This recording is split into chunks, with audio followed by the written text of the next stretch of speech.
سلام عليكم، واش راكم؟ ان شاء الله تكونوا بخير وعلى خير. ولا فيديو هذه تلقاكم في احسن الاحوال يا ربي، فيديو جديد، وصفه جديده، فكره جديده. شوفوا درت لكم اليوم واحد الكعك ما شاء الله يجي بنين، ذوق الليمون. قبل ما نبداو لا فيديو تاعنا ما تنساونيش بالجيم وابوني اي بي سورتو البارطاج. اذا جيت خفيف على قلبكم بيان سور، هنايا عندي مكونات بسيطه وفي وقفه توجديها.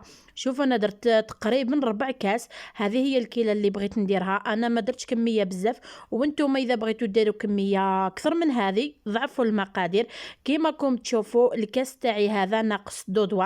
هنا عندي 2 حبات تاع البيض، صفار واحد نحيته باش ندير به لا دوغور. هنايا نذوب السكر مع البيض مليح مليح، وشوفوا نفس الكميه تاع السكر هي تاع الحليب درت زوج كيلات، كيلة سكر، 2 كيلات حليب، كيلة تاع الزيت مبشور تاع الليمون.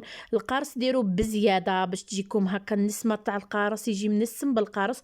شوفوا الكعك هذا كاين اللي يدير له الشنان، يدير له البسباس، يدير له، انا ما درتلوش.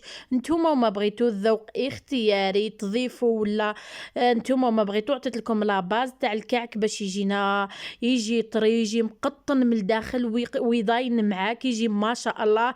تروحي لكاش بلاصه تبغي تديه معاك همه، يجي ما شاء الله ذوق ومنظر. قلت لكم انا درت له القارص، نتوما ما بغيتوش. شوفوا بعد ما خلطت المكونات تاعي، انا الخميره تاع الكسره درت مغرفه وشويه، الحال سخون ما تكثروش بزاف الخميره. والمغرفه ثاني اللي درتها انا جاتني كبيره. شوفوا هكا يجي تلصق شويه في اليد، وما تشوفوش باليد لا كنت تعجنوا بها القوام، شوفوا باليد الاخرى يجي هكا طري. نخليوه يخمر مليح مليح هكا. دوك انا نزيد نعجنو شويه ونخليه يخمر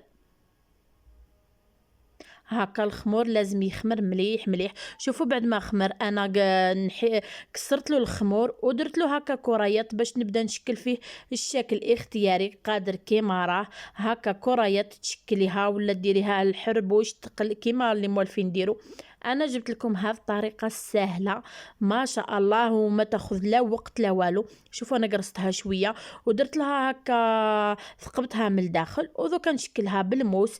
خير ما ديري حربوش وتعاودي تلوزيها ويجيك الشكل تاعها موش مليح. بهذه الطريقه يجيك الشكل ما شاء الله. وانتم ما بغيتوا الشكل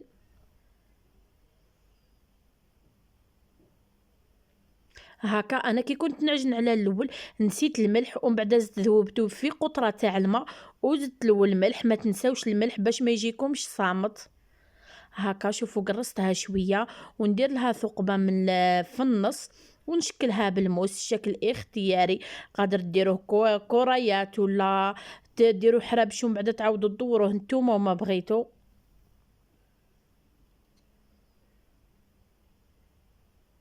انا البلاطو تاعي دهنته مليح مليح بالزيت.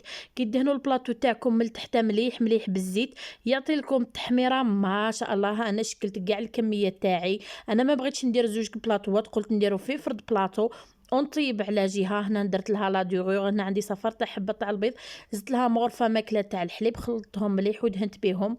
بغيتو ديروا سانوج، بغيتو ديروا جلجلان، هي في الحقيقه الوصفه هذه تجيب بجلجلان تجي مليحه. سورتو تكثروا شويه من الفوق جلجلان يجي ما شاء الله. انا ما عندنيش جلجلان، شويه درت له سانوج وشويه خليته هكا. شوفوا الكعك تاعي بعد ما طاب يجي مقطن، يجي بنين ما شاء الله. شهيتكم في الصحة، شهيتكم في الجنة، ان شاء الله تسييوا الوصفة هذه. سلام.